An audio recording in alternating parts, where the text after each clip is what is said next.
What's up? What's up, everybody? This is TD Fans Talk. Getting out to take a little ride. I wanted to chat it up with you guys. I just had a huge message, man, for all the real Miami Dolphin fans. All the real Miami Dolphin fans, even the fake Miami Dolphin fans, man. I just start calling it what it is. All right, guys. I just want you to know, man. We're about to see some better days. I know we've been through a lot. I mean, ain't no denying that. Over the last 20 years since Marino, man. It's almost like I want to start calling it the Marino curse, but you know, that man ain't did nothing to deserve that. But since Marino, man, it's been tough for us. But we still here, y'all. We still loyal. We still love our team. But I must say, we're about to see some better days, man. What's up, everybody? Can't shout you out individually because I am driving right now, so I hope y'all understand. But we're about to see some better days, man. And it kind of starts right now. It starts this season. It starts this season. I'm not talking about the quote-unquote Miami Miracle either, man. I'm just saying in general, man. I think we're starting to understand what we have as a team a little more. Who's valuable, who's not. I think we're starting to get a good, clear picture where, you know, we can eliminate a lot of the argument on what some of the issues are. We're about to see some better days, man. I feel like we know that who our quarterback for the future is. But at the same token, we also know that we have to have another quarterback behind him just in case. One that's on caliber to even say, hey, with a little development, he might even be better than Tannehill one day. That's where we need to get as a team. That's where we need to get. We need to find that next quarterback who can be our greatest backup ever, or roll into our starting role in a couple of years if something bad happens as far as injury to Tannehill. But I feel like at least we know we got that one guy, that Ryan Tannehill, that one guy, long term, man, who we know can do the job. We just hope and pray that he stays healthy enough to do it. But we got to get that back up, man. I think we also know that as the year goes on, we talk about people like Le'Veon Bell and different stuff like that. You know, I really do feel like we already have our running core, man. We have our running backs, and I don't even think we need to upgrade at the position. I don't even think we need to upgrade at the position whatsoever. It's kind of funny how, you know, we've been having Bolden sitting right there all this time, man. Just sitting right there. Like we forgot what he did for the Patriots when he was with the Patriots. It's kind of disrespectful. But I can't even blame Gase and those guys because I didn't even think about Bolden the entire time. It's crazy. Didn't think about him at all, man. But I feel like he's young. He can be a back for us for the future. He's explosive. Kenyon Drake, as he continues to get better and better and better. Because the only issue with Kenyon Drake, y'all, let's just be honest and call it what it is. Great running back. He can have a good future in the NFL. The only issue Kenyon Drake has is sometimes he wants to make the decision to bounce around the corner and always seem to take a negative 3-yard rush instead of plowing forward and getting back to the line of scrimmage, or maybe even getting 1 or 2 yards. Making good decisions, man. That's the thing with Kenyon Drake. And from my understanding, that's why Gore was going to be so huge to help him learn that. And I hope he gets it before Gore's out the door. Because I think we're going to have Gore for 1 more year after this.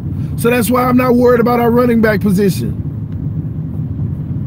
And it's nice to know as a Miami Dolphin fan that I'm not worried about our quarterback position. I'm not worried about our running back position. And that leads me to an even bigger plus for the Miami Dolphins. Our wide receiving core. I'm not worried about them at all either. I've been on record, guys. I've gone on record and I've already spoke about it. I've told you all that we don't need a team with, on a scale of 1 to 10, where we got all 9 and 10 players, 8.5 player, 9 player. We don't need a team with impact players. Everybody say, well, Miami's issue has always been talent. It ain't about that. Talent ain't the biggest names always. All we need is a team full of 7.5s. 7.5s. That's it. Bryce Butler is looking like a solid 7.5, maybe even an 8. Leaping up in the air, blocking the defender off to catch a middle of the field pass for the touchdown. That's a little bit above 7.5 play right there. Kenny Stills, 8.5. Devontae Parker, anywhere between a 6 and a 8.5. I mean, and that's the guy we want to be able to hone in and say, this is his number. But we ain't seen him enough because Gase has sidelined him a lot. But hey, he's back now. He's balling out. He's not being a liability. He's looking good, catching balls. Amendola, good old faithful, doing the same thing. And I haven't even mentioned the 2 guys that we have on IR. The 2 guys that's balling on that was balling before they got put on IR, Jakeem Grant and Albert Wilson. Look at the weapons we have. If you watch Miami Dolphin football, you know every single person I just named is a weapon. Every single person I just named is a weapon. So, guys, we are about to enter better days. We feel a lot better about our quarterback situation, but we know we just need that one guy, and he'll be available in free agency. And if not, we go get him in maybe the 4th round. Right now, you get one in the 4th round because this ain't the year of the quarterbacks. Next year in 2020 is the year of the quarterback. You can go and use a higher draft pick and say, this might be the guy we can turn into Tannehill or better. That's what we're supposed to be looking for. Where's the guy that's going to be Tannehill or better?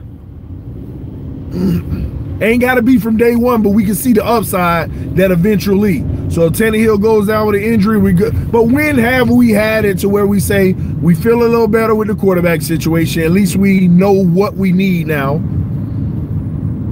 Whether we need to scrap it all and hopefully get a brand new shiny one, or we good with the one we got and we need a backup, a good backup. One that could potentially start one day. And that's the one. We got our quarterback. And now we just need that backup. In the running back situation, I've already explained that. When have we been in this position? Now the receiver position, all three of them. Now these are the skill positions, y'all. All 3 of them? Wow. Now tight end, that's a different story. Because it's like we got like 50 tight ends. I mean, only 4 or 5, but we keep cutting some here and there. It's just crazy. But we got tight ends. The problem is we ain't got nobody that's played explosive tight end play. We don't have anyone who's been playing, being a huge factor in the game. Now, what's happening on the line of scrimmage in the trenches, I see up moments and I see down moments. The blocking and things like that. I see some good things, but I also see some things where it's like,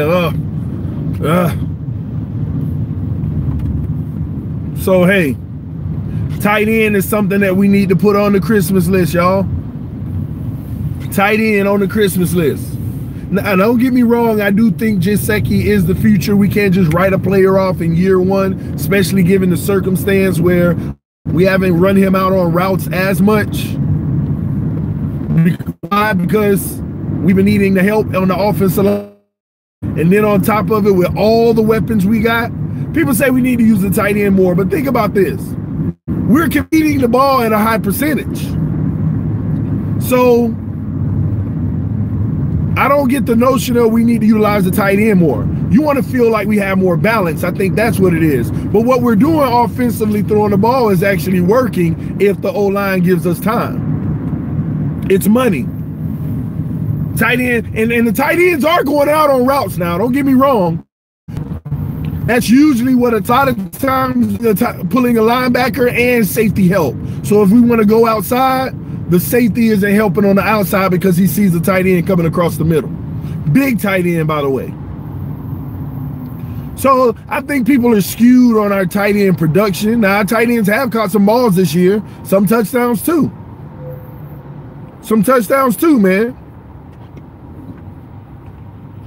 Somebody, I don't know why, something made me want to stop at a comment that I'm seeing. TD, I would really like to talk with you one-on-one and have you on one day on Dolphin Addicts radio show. Man, Josh, all you have to do is reach out to me on tdfinstalk@yahoo.com. Hit me up, man. We can set something up. I love to speak to as many Dolphin fans as I possibly can. As many as possible, man. But let me get back with and thank you, by the way, but let me get back to what I was saying to you guys, man. Tight ends, I think we're looking at it the wrong way. They're playing their part. Could we get better tight end play? Yes, but don't forget, players like Gesicki, rookie. It's a rookie, man. Rookie. I'm telling you, he's a rookie. But you know, and what's even crazier, man, and Sammy Oval, I want to give you a shout out for even commenting that, because you're spot on, man. These are things that we don't talk about, and I always like to talk about the things Dolphin Nations don't talk about, okay? Our tight end Smith, if I'm pronouncing it right, Smith or Smith, I just always say Smith. You're right. People forget that. What do? We get 2 tight ends. And he has actually been a very solid tight end. I think we all just hinge on Gesicki more because he's the higher draft pick, so we invested more. But hey, I mean, an argument can be made that Smith is having a much greater impact than Gesicki. I'm just saying. I mean, I'm just saying, y'all. Who's the better blocker? I'm just saying. Don't beat up TD. I know Gesicki was a household name, high in the draft, but let's call it what it is, man. Smith is doing his job, man. He is definitely doing his job, so we can't forget about stuff like that. So I see tight end, I put on the Christmas list, and here's why. Because if you got an opportunity to upgrade to that dude, the one that's balling in the league, I don't care who name it is, the up-and-coming tight end, not Gronk, but whoever's y'all know what I'm talking about. If you got a chance to get a player like that, then it don't matter what Smith and Gesicki's doing, because it's an upgrade at the position, a proven one. But I put it on the Christmas list because in free agency, if you see that guy and you got a chance for a good price for some reason, then you pull the trigger. But that's not likely. At least not for a good price. So at the end of the day, it's one of those situations where we can be patient at the tight end position. We can be patient because the way our offense is built, they're not in the first, second, or third read most of the time anyway. You can see that on film. There's some plays that are designed to go to them, but sometimes that's even jammed up. So I think that's a position though we can be patient. It's not an emergency. It's not like, oh, we never got another tight end in the draft or free agency. The ones we have can get the job done. And you'll have moments where, oh, they got beat on that play here and there, but not enough. They don't get beat enough to just say, no, we need one now. Okay? That's a position we can be patient in. So in the off season, if it doesn't work, if we don't find nothing, don't panic, Dolphin Nation. Because those guys can actually turn a corner and get even better. This is their first year. And you're seeing at least some strengths about them. And at the end of the day, give them a full year, and then they go in the off season. Do they come back prepared for some of those things that they never experienced until the season before? Who knows, man? So we're good on that. But then the only thing, I tell y'all, we looking forward to better days. But the only thing on the offense that needs a total makeover, y'all. And I didn't say a total makeover as in get rid of everybody, but we have so many holes to fill that we need to put some makeup all over the offensive line, man. Listen, the Dolphins have to figure out a way in the offseason to bring in 2 guards. We got to figure out a way to bring in 2 guards, y'all. I'm just breaking down the whole offense right now, y'all. We got to figure out a way to bring in 2 guards, period. And I'm not talking about 2 guards and projects. We need to bring in some guards. A proven one and oh man, maybe a second rounder.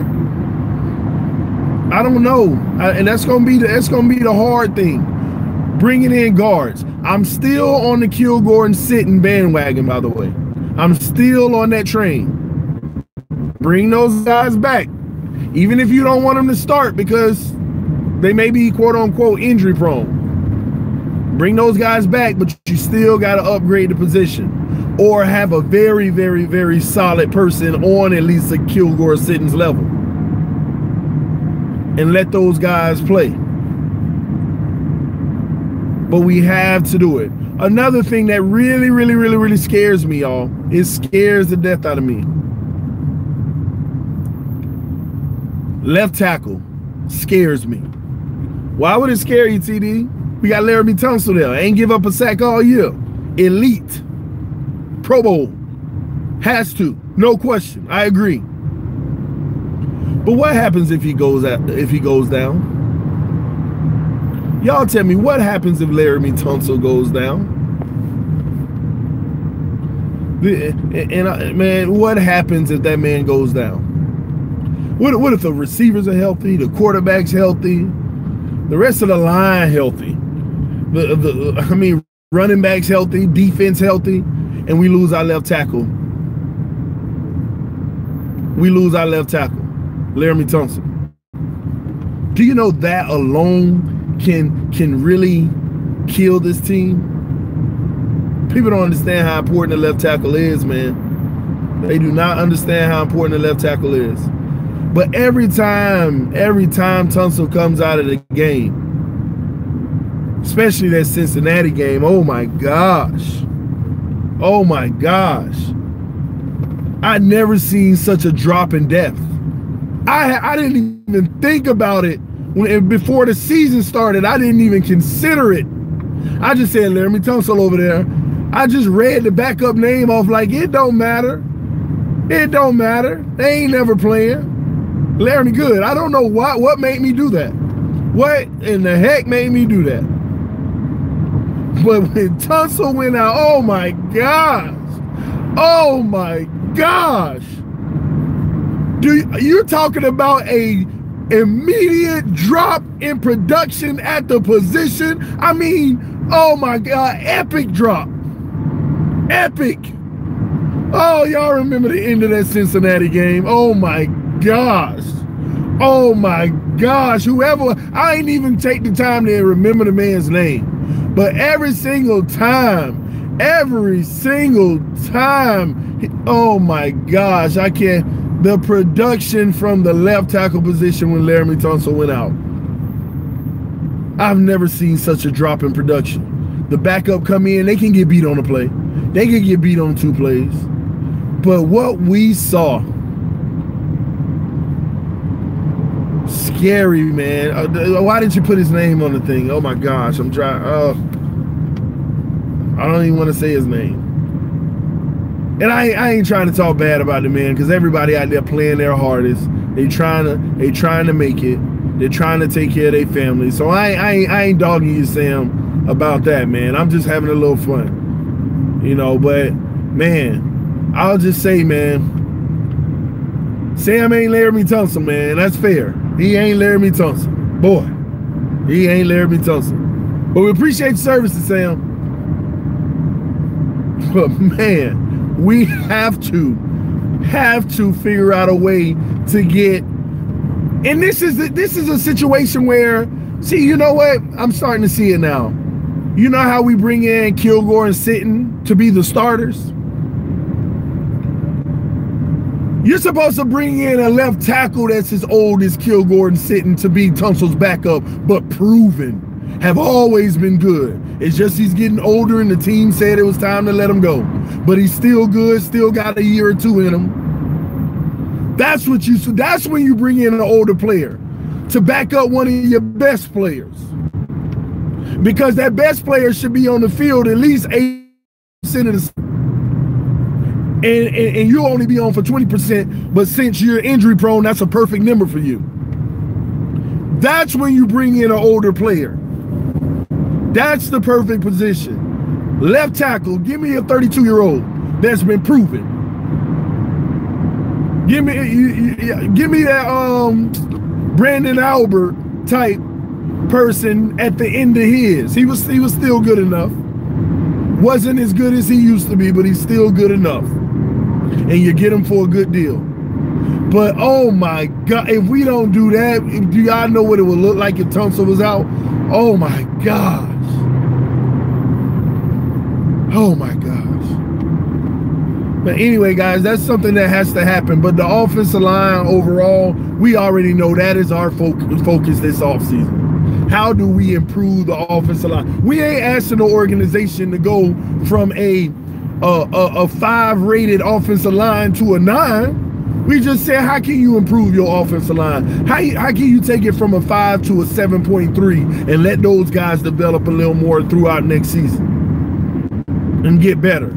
Add a piece here, maybe add a great player there, but overall, good enough. We ain't asking for the offensive line to be a 10 tomorrow. That's impossible, especially with our salary cap lined up. We'll be making some bad decisions to go after that. Just good enough to give our quarterback 3 to 3.5 seconds to throw the ball. That's it. And on good games 4. That's it. That's all we need. But the offense, man, we gotta be encouraged about it. Times are changing, y'all. I'm trying to wake everybody up out of those days where it was just, oh, the same Dolphins. Oh, these same Dolphins. You know what? We are looking like the same Dolphins in worse circumstances. That's what you have to remember. We're looking like the same Dolphins, but in worse circumstances. We're 7-6 with 3 games left, fighting to get in the playoffs. That's usually the same Dolphins without circumstances, or even worse. But we're at this stage with all the injury circumstances. Quarterback going out a certain amount of time, learning that your backup is just like not accurate. Coaches are developing and getting better. Everybody's improving. Except Matt Burke. I don't care. Y'all keep on arguing with me all you want. Done with Matt Burke. Just done. Same thing to you too, Matt Burke. I know you're out here trying your hardest, taking care of your family, this and that, but man, just give us some more pressure, man. Dial up some more pressure plays. Come on, blitz a little bit more. Let's have some fun. Let's let those boys fly. Come on. That's all I'm saying, Burke. But we in a much better position than we used to be. But most people that's the Debbie Downers in the fan base, all they want to talk about is the wins and losses. That's it. That's all they want to talk about is the wins and losses. Study your team, man. Will I always be right about everything I say? No. But that's what y'all for. To keep me in my place. Make it, because I ain't no closed-minded person. I may have my arguments about it, but I ain't closed-minded. I hear you. I hear everybody, what y'all say. Anytime you ever disagree with me. Anytime. Now, I may argue here and there, but I'm hearing you. But I'm the type of person, I'll store what you said just in case I may be wrong one day. And I'll come back and evaluate it when that's proven. We looking forward to better days now, man. Y'all can pick y'all head up. Be proud of your team. The direction is headed. People don't see it right now, but we're going to be that team that the Dolphins are in the Super Bowl this year. I don't know if that's this year, next year, the year after that, but we're going to be that team where one of these seasons, could be this one, but one of these seasons, the Dolphins have turned it around. They're in the playoffs. They're true contenders. They have a nice, good, balanced team. They should be a threat for years to come. Look at the way that their salaries are structured, the way that Come on, man. That's what it's about, building a perfect organization. Having a great organization is more important than winning a Super Bowl, because that great organization is going to take you to a Super Bowl. But remember, the great organization is higher on the mantle. Trust me, it is. It's higher on the mantle, man. But we're looking forward to better days, man. And I'm excited about that, y'all. I hope y'all excited about that. Maybe if I have the time tonight, what I'm gonna do, we're gonna do Q&A. We're gonna do a live stream maybe sometime tonight if I have the time, because I'm preparing for a few things that I'm gonna be doing coming up real soon. So hopefully I do have the time. But so look out for that, guys. Turn your notifications on. I should be going live at some point tonight. I'll be doing a collab with Dudley Durong tonight as well. So I don't know if I'm gonna go live on that or not. I'm gonna talk to him about it, see what's the best thing for us to do. But we should be doing a collab tonight. But I'm also going live tonight just in case the collab isn't done live due to basically the recording systems and stuff. But please tune in to the live stream tonight. It's just Q&A, baby. Q&A with TD for the subscribers. Ask me whatever question you want, and everybody who know when I do Q&A, I try my best to go through every single question. And I forewarn you, I mean, the stream might last 2 hours. It might last an hour. It might last 2 hours. It might keep going. You can step in and step out, your choice. But if your question is left in that comment section, there's a good chance that I will be answering it. Just having fun, kicking back, answering some of the questions, because sometimes some people just don't understand certain things and they want further in-depth insight on it. I'm gonna try my best to give it, because I know the game and I know my team, and we always welcome those who challenge that. But do me a favor, those who challenge the things that I say, don't just say you're wrong. At least tell me why, and give me some supporting details and evidence on why. That way we can have that good conversation, man. And I'm still waiting on somebody who disagree with something I say to actually email me so that we can do it live. You ain't got to be on camera if you don't want. We can just hear your voice. I'll call you. We can have a debate on going live.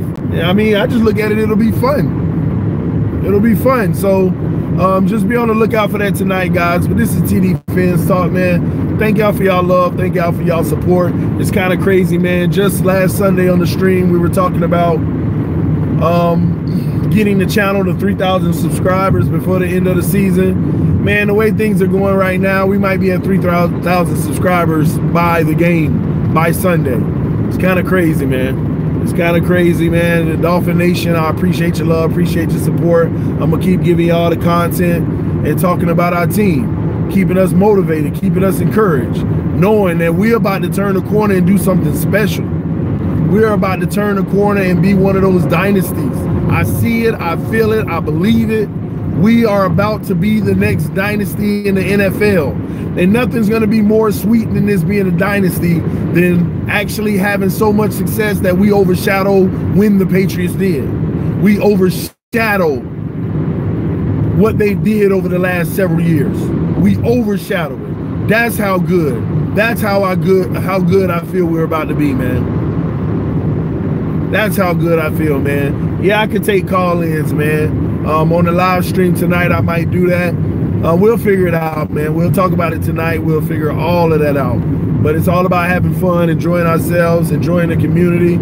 Again, guys, we're close to Christmas time. I always say this: if you got an opportunity, try to bless someone who is not as fortunate as yourself. And I promise you, no matter how good or bad you're doing in life, there is always somebody who is not as fortunate as you, regardless of how good or bad you are doing. I promise you, there's always somebody who's doing worse. So if you got a chance to lift somebody's spirit, lift somebody's heart, I don't care if it's giving them a ride to the store and you know they need it, don't matter. Do what you can for your fellow brother and sister all around the world. And thank you for joining TD Fans Talk, guys. Peace. I'm out, man. Love y'all.